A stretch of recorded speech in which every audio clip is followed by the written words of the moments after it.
Welcome to my YouTube channel.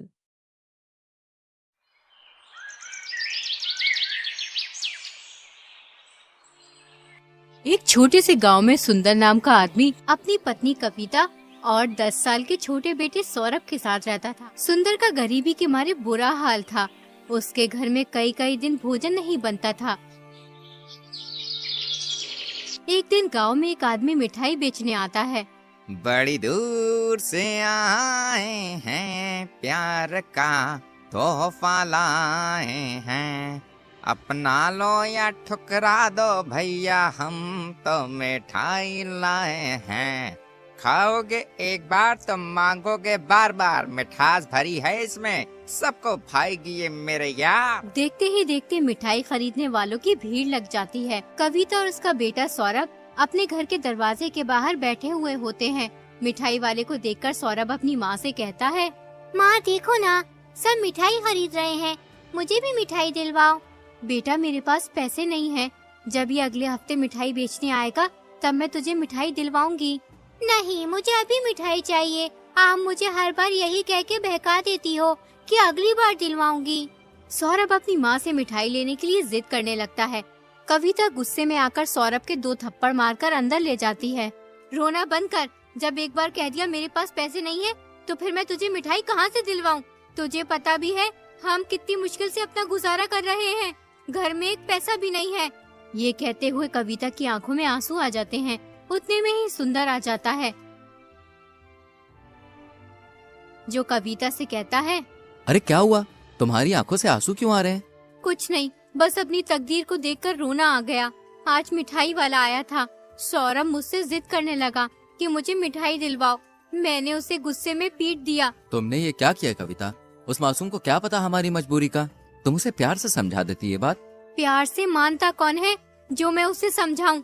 घर में एक पैसा नहीं है, पूरे 2 दिन हो गए हैं घर में खाना पके। कब तक यूँ फाका किया जाए? एक तुम हो सारी जिंदगी सीधेपन में निकाल दी। आजकल सीधे आदमियों का जमाना नहीं है। कविता ऐसी बात नहीं है, तुम जानती हो कि मैं कितनी मेहनत से काम करता हूँ, लेकिन फिर भी मेरी तकदीर में पैसा नहीं है। इसमें मैं क्या कर सकता हूँ? तुमसे मैंने कितनी बार कहा है, समझ और मेहनत से काम किया करो। तुम अपने सीधेपन की वजह से हर जगह धोखा खा जाते हो। तुम एक काम करो, अपने मित्र सोम के पास जाकर कोई काम मांगो, वो तुम्हें कोई ना कोई काम जरूर बता देगा। सुंदर अपने दोस्त सोम के पास जाता है।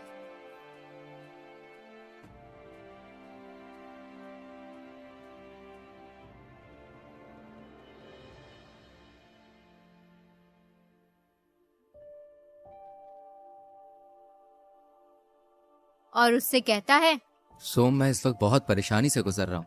गरीबी से हाल बेहाल हो रहा है, घर में खाने के लिए अनाज का एक दाना भी नहीं है। सोम भाई, तेरे पास एक उम्मीद लेके आया हूँ। तुम्हारे पास ढेर सारी जमीन है, घोड़े हैं, बैल हैं। तुम मुझे अपने खेतों या जानवरों की देखभाल का कोई भी काम दे दो, बड़ी मेहरबानी होगी भाई। मैं बहुत ही मेहनत और ईमानदारी से काम करूंगा तुम्हारा। सुंदर, अब मेरे पास कुछ भी नहीं है, ना जमीन, ना बैल, ना घोड़े। यूँ समझ लो मेरा हाल भी बिल्कुल तुम्हारी तरह है। हाँ, अगर फिर भी तुम मेरे साथ काम करना चाहते हो तो मैं तुम्हें अपने साथ रख सकता हूँ, लेकिन देखो काम थोड़ा मुश्किल होगा। मुश्किल तो सभी काम होते हैं भाई, अगर हम मेहनत से करें तो मुश्किल काम भी आसान लगने लगता है। ये काम इतना आसान नहीं है जितना तुम समझ रहे हो। दरअसल मैं एक आदमी के साथ मिलकर चोरी का काम करता हूँ। अगर तुम चाहो तो तुम भी हमारे साथ चोरी का काम कर सकते हो। चोरी? अरे नहीं नहीं नहीं भाई, मुझसे चोरी का काम नहीं होगा। देखो सुंदर, घर के गुजारे के लिए कुछ ना कुछ तो करना ही पड़ेगा। अब यूं बीवी बच्चों को भूखा तो नहीं देखा जाता ना। सुंदर कुछ सोचने के बाद सोम से चोरी करने के लिए हामी भर देता है। अब सोम, सुंदर और राकेश तीनों चोरी करने लगते हैं। कुछ ही दिनों में वो अच्छा खासा धन चुराकर जमा कर लेते हैं। एक बार उनके हाथ सोने के सिक्कों से भरा मटका लग जाता है। वो उस मटके को ऐसी जगह छुपा देते हैं जहाँ किसी की नजर न पड़ सके। उसके बाद वो तीनों उसकी हिफाजत अपनी जान से भी ज्यादा करने लगते हैं। कुछ ही दिनों में उन तीनों का मन चोरी से भर जाता है। एक दिन सोम अपने दोस्त से बोला, मैं तो इस चोरी की जिंदगी से तंग आ गया हूँ। हमें हमेशा चौकन्ना रहना पड़ता है, कहीं कोई चोरी करते हुए पकड़ ना ले। अगर किसी ने पकड़ लिया तो भाई मार मार के बुरा हाल कर देगा और फिर राजा के पास ले जाएगा और राजा अलग सजा देंगे चोरी करने की। तुम सही कहते हो सोम, मैं भी चाहता हूँ कि हम लोग एक शांति भरी और सच्ची जिंदगी जिए। चोरी से आज तक कभी किसी का भला नहीं हुआ है, इसलिए हमें अब ये चोरी का काम छोड़ देना चाहिए। इस मटके से सिक्के निकाल कर बेच देते हैं। जितने भी पैसे मिलेंगे इन सिक्कों के, उनसे हम कोई काम कर लेंगे और फिर सुख चैन से अपना जीवन जिएंगे। अगर तुम दोनों का अब चोरी करने का मन नहीं है तो हम एक काम करते हैं, हम इन सिक्कों को छुपा कर रखते हैं। अगर किसी को शक हो गया तो लेने के देने पड़ जाएंगे। हमें किसी ऐसी जगह चलना चाहिए जहां हमें कोई भी ना जानता। वहां पे हम ईमानदारी से काम करेंगे और सुकून चैन की जिंदगी जिएंगे, और फिर जैसे ही मौका मिलेगा इन सिक्कों को हम बेच देंगे। राकेश, तुम सही कहते हो, हमें ऐसा ही करना चाहिए। तीनों ने तय कर लिया था कि वो अब कहीं और काम करेंगे और चैन से अपनी जिंदगी बिताएंगे। लेकिन राकेश की नजर उस मटके पे थी। वो सोचता था, किसी भी तरह से मुझे इन दोनों से ये मटका चुरा के भागना है, उसके बाद मुझे कभी भी कोई काम करने की जरूरत नहीं होगी। अब राकेश उस मटके को चुराने के लिए सही मौके का इंतजार करने लगता है। तीनों मटका लेकर गांव से दूर एक जंगल में पहुंच जाते हैं। वहां उन्हें एक बुढ़िया का घर मिलता है। राकेश बुढ़िया से कहता है, हम तीनों व्यापारी हैं, शहर में कुछ काम धंधा शुरू करना चाहते हैं। आपका घर शहर के बहुत नजदीक है, जो हमारे लिए बहुत ही फायदेमंद होगा। इससे हमें शहर आने जाने में बहुत आसानी होगी। हम अपने व्यापारिक कामों को बेहतर तरीके से संभाल पाएंगे। हम कुछ दिनों के लिए आपके घर में रुकना चाहते हैं। इसके बदले हम आपको अच्छे खासे पैसे भी देंगे। पैसों का नाम सुनकर बुढ़िया अंदर ही अंदर खुश होने लगती है। बुढ़िया बहुत ही लालची थी, लेकिन जितनी वो लालची थी उससे कहीं अधिक ईमानदार भी थी। उसने तीनों की खूब खातिरदारी करी और फिर बोली, आप जब तक चाहे तब तक यहाँ रह सकते हैं, इसे अपना ही घर समझो। तीनों को पता लग चुका था कि बुढ़िया बहुत ही नेक और सच्ची औरत है, जिसे पराई दौलत का लालच नहीं है। इसलिए उन्होंने अपना सोने के सिक्कों से भरा मटका बुढ़िया को संभालने के लिए दे दिया। कृपया आप इस मटके को संभाल कर रखना, और एक बात का ध्यान रखना, इस मटके को हमें तभी देना जब हम तीनों एक साथ तुमसे मटका लेने आए। ठीक है, मैं इस मटके को बहुत ही संभाल कर रखूंगी, लेकिन इस मटके के अंदर क्या है ये तो बताओ मुझे। इस मटके के अंदर हम तीनों की जिंदगी भर की कमाई है, इसलिए तुम्हें संभालने के लिए दे रहे हैं। बुढ़िया उस मटके को एक खुफिया जगह पर छुपा देती है, जिससे किसी को पता न चले। अगले दिन तीनों काम करने की तलाश के लिए निकल जाते। पूरा दिन हो जाता है, लेकिन उन्हें कहीं भी काम नहीं मिलता, इसलिए वो बहुत थक जाते हैं। फिर वो बुढ़िया के घर से थोड़ी दूर एक पेड़ के नीचे बैठे होते हैं। भाइयों, पूरा दिन हो गया लेकिन कहीं भी काम नहीं मिला। मुझे तो बहुत तेज भूख लग रही है। ऐसा मन कर रहा है किसी पेड़ के नीचे बैठकर खाना खाया जाए। थक तो मैं भी बहुत गया हूँ और मुझे भी बहुत जोर की भूख लगी है, लेकिन खाना लेने जाएगा कौन बुढ़िया के घर? राकेश इसी घड़ी का इंतजार कर रहा था। वो सोचने लगता है, ये सही वक्त है उस मटके को गायब करने का। किसी भी तरह मुझे बुढ़िया से वो मटका लेना होगा। मैं जा रहा हूँ खाना लेने, तुम दोनों आराम करो यहाँ पे।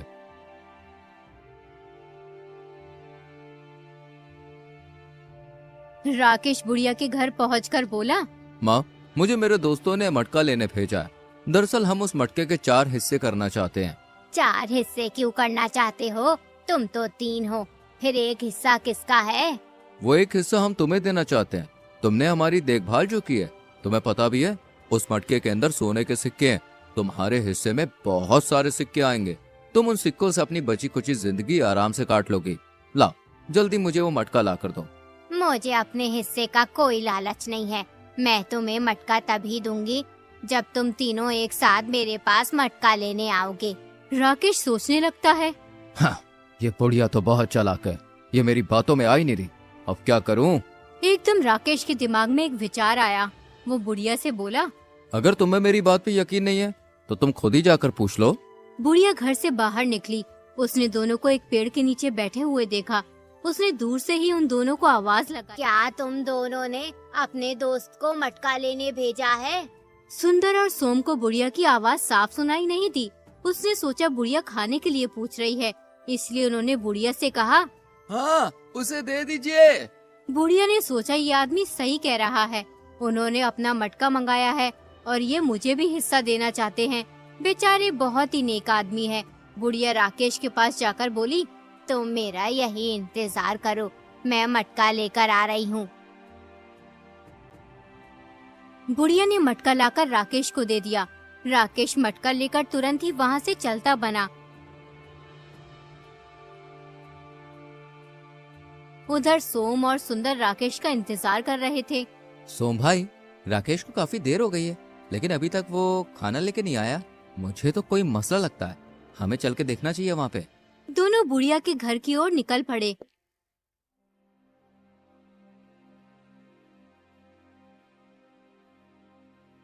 घर पहुंचकर वो बुढ़िया से बोले, हमने अपना दोस्त राकेश खाना लेने भेजा था, लेकिन वो हमारे पास नहीं आया। वो कहाँ है? तुमने उसे खाना लेने भेजा था या सोने के सिक्कों से भरा मटका? अरे हमने उसे खाना लेने भेजा था। उन दोनों की बात सुनकर बुढ़िया घबरा जाती है। उसने मुझसे कहा था तुमने उसे मटका लेने भेजा है।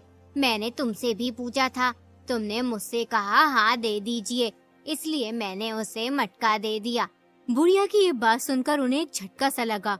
वो तुरंत समझ गए कि उनके दोस्त राकेश ने उन्हें धोखा दे दिया है। हमने आपसे कहा था कि मटका तभी देना जब हम तीनों एक साथ आपसे मटका मांगेंगे, लेकिन तुमने हमारी बात नहीं मानी और मटका राकेश को दे दिया। मुझे तो लगता है तुम दोनों ने हमारे माल को हथियाने की साजिश की है। तुम भी उसके साथ मिली हुई हो और हमारा पागल बना रही हो। दोनों की बात सुनकर बुढ़िया बहुत दुखी हुई और बोली, मैंने कभी जीवन में किसी के साथ धोखा नहीं किया। तुम फालतू में मुझ पर शक कर रहे हो। तुम झूठ बोल रही हो। तुम्हें हमारे साथ राजा के पास चलना होगा। दोनों बुढ़िया को राजा के पास ले जाते हैं और फिर राजा से कहते हैं, महाराज, हम तीनों ने इस बुढ़िया को अपनी जिंदगी भर की कमाई संभाल कर रखने के लिए दी थी। हमने इनसे कहा था कि हमें मटका तभी देना जब हम तीनों एक साथ तुम्हारे पास लेने आए, लेकिन इन्होंने हमारी गैर मौजूदगी में वो मटका हमारे दोस्त राकेश को दे दिया और वो मटका लेकर फरार हो गया। क्यों अम्मा जी, क्या ये दोनों सच बोल रहे हैं? हाँ महाराज, ये दोनों सच बोल रहे हैं, लेकिन मैंने इनसे आवाज देकर पूछा था कि क्या तुम्हारे दोस्त को मटका दे दूं, तो इन्होंने हाँ कह दिया, इसलिए मैंने उसे मटका दे दिया। नहीं महाराज, ये झूठ बोल रही है। हमने खाना देने के लिए यहाँ कहा था, ना कि मटका देने के लिए। महाराज, ये भी हमारे दोस्त राकेश के साथ मिली हुई है। ये सब इस बुढ़िया की लापरवाही की वजह से हुआ है, जिससे तुम दोनों को नुकसान हुआ है। इसलिए तुम्हारे नुकसान का सारा हर्जाना बुढ़िया को 5 दिन के अंदर भरना होगा। अगर ये हर्जाना नहीं भर सकी तो फिर इन्हें सजा मिलेगी। राजा की बात सुनकर बुढ़िया रोती हुई अपने घर चली जाती है। हे ईश्वर, मेरी मदद कर। मैं उन दोनों का धन कहाँ से लौटाऊं इस बुढ़ापे में? मैं उनके धन की भरपाई कहाँ से करूँगी? उधर मंत्री राजा से कहता है, महाराज, मुझे लगता है कि वो बुढ़िया बेकसूर है। हमें एक बार इस मसले की सही से तहकीकात करनी चाहिए।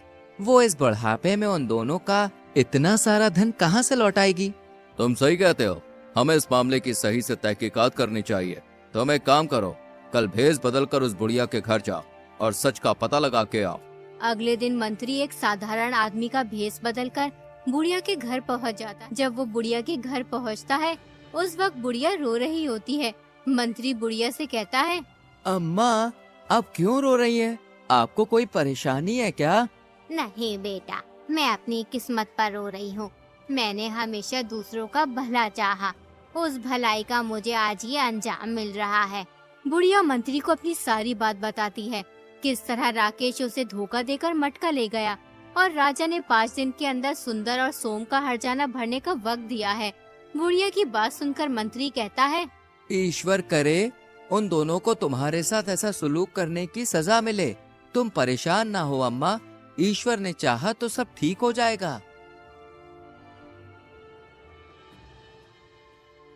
मंत्री राजमहल जाकर राजा को सारी बात बताता है।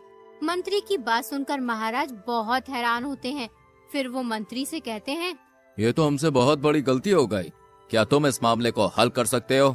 जी महाराज, बिल्कुल। जैसे कि उन तीनों ने बुढ़िया से शर्त लगाई थी कि हमें मटका तभी देना जब हम तीनों एक साथ लेने आए, लेकिन वो तो 2 हैं, इसलिए शर्त के मुताबिक मटका तभी मिलेगा जब तीनों एक साथ आएंगे। शाबाश, बहुत खूब, तुम बहुत समझदार हो मंत्री। बुढ़िया और उन दोनों को बता दो कि इस मुकदमे का फैसला दोबारा होगा अगले दिन बुढ़िया और सुंदर सोम दरबार में आए।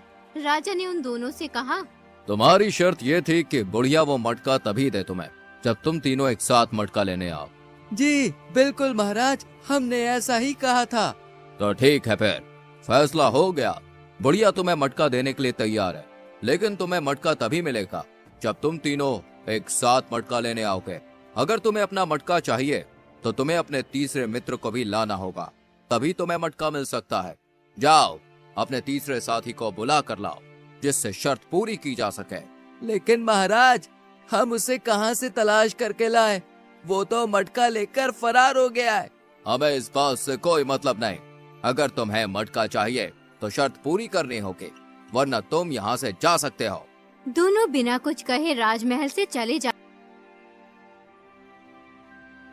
राजा का फैसला सुनकर बुढ़िया खुश हो जाती है। उसके बाद सोम और सुंदर राकेश को बहुत तलाश करते हैं, लेकिन उसका कुछ भी पता नहीं चलता। हमारे चैनल को सब्सक्राइब करो, लाइक करो और कमेंट करो।